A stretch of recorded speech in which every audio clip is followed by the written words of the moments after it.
The dust hung suspended in the afternoon light, catching the sun like tiny embers, and for a moment nobody moved. Petty Officer Davis stood perfectly still as Sergeant Cole ripped the chain from around her neck, her dog tags swinging inches from her face, his knuckles white around the metal. "Clearance. Omega," he read aloud, his voice cracking with disbelief. Up. Nightfall. The compound fell into a silence so complete you could hear the flag snapping against its pole. Before I tell you what happened next, tell me in the comments where you're watching from. I love knowing who's listening. 3 hours earlier, Davis had been just another face in the yard, sweat-streaked and exhausted after a training exercise that had run twice as long as scheduled. She was good at being invisible. That was the point. For 18 months, she had worn the uniform of an ordinary logistics specialist, eaten in the same mess hall, laughed at the same tired jokes, and let everyone believe she was exactly what her paperwork said she was. Nobody in that yard, not Cole, not the men behind him, knew that beneath the mud and the bruises on her cheek was a woman carrying a secret heavier than any rifle she'd ever slung over her shoulder. She had told herself it was necessary. She had told herself that some truths, kept quiet, protected more people than they hurt. But standing there, watching her tags dangle from Cole's fist like evidence at a trial, she felt the old ache return, the one that came from lying to people who trusted her. Cole hadn't meant for it to go this far. It started, as these things often do, as a joke between soldiers, a dare, a moment of careless bravado in front of the others. He'd snatched the tags off her neck mid-laugh, intending to toss them back after a few seconds of teasing. But his eyes had caught the engraving, and the laugh had died somewhere in his throat. "What is this?" he said again, quieter now, though the edge hadn't left his voice. Around them, the other soldiers pressed closer, their curiosity pulling them forward like a tide drawn toward a shoreline. Someone murmured a question. Someone else shushed them. The old prison walls, remnants of the compound they'd been assigned to for this joint exercise, seemed to lean in too, their broken windows watching like hollow eyes. Davis felt her pulse hammering beneath her collar. She had exactly two choices, and she knew both of them by heart, because she had rehearsed this exact moment in her mind more times than she could count.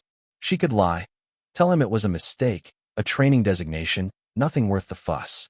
Or she could tell the truth, here, in front of 11 witnesses, and risk everything she had spent years building. She thought she'd never have to make this choice. She was wrong. "Sergeant," she said, and her voice, to her own surprise, did not shake. "Put them down." He didn't. His jaw tightened.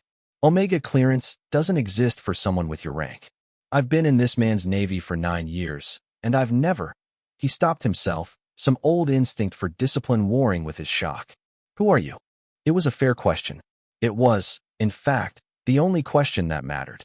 And Davis understood, standing there with dried blood at her temple and dust clinging to her lashes, that the moment had finally arrived where hiding would cost her more than honesty ever could. "I'm exactly who my file says," she said carefully. "But that file was written for people who don't need to know what's underneath it. You weren't supposed to see that clearance code. Nobody outside command was." She reached out, slow and deliberate, and closed her hand gently over his fist, over the tags, over the truth he was still holding. "Nightfall isn't a training exercise, Cole.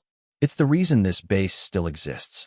A ripple moved through the gathered soldiers, the kind of stillness that follows a struck match before the flame catches.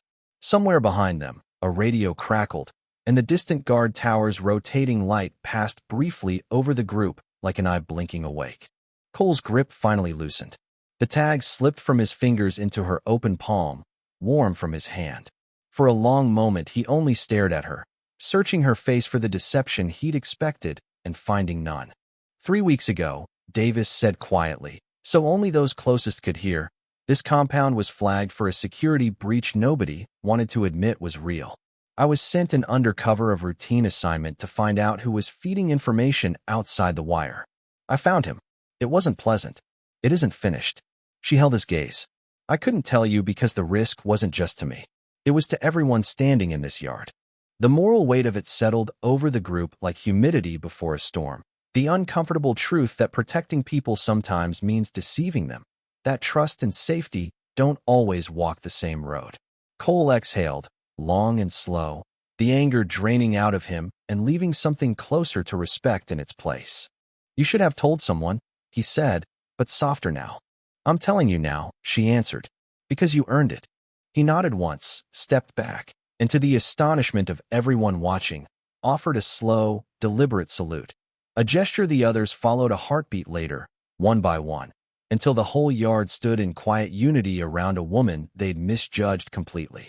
Davis fastened the tags back around her neck, feeling the metal settle warm against her collarbone, right where the truth belonged. Because kindness doesn't vanish. It waits, and it finds its way back. And sometimes the person we're quickest to accuse is the one who was protecting us all along. If this story moved you, tell me where you're watching from, share it with someone who needs a reminder that courage often hides in silence, and subscribe, because there's always another story waiting to be told.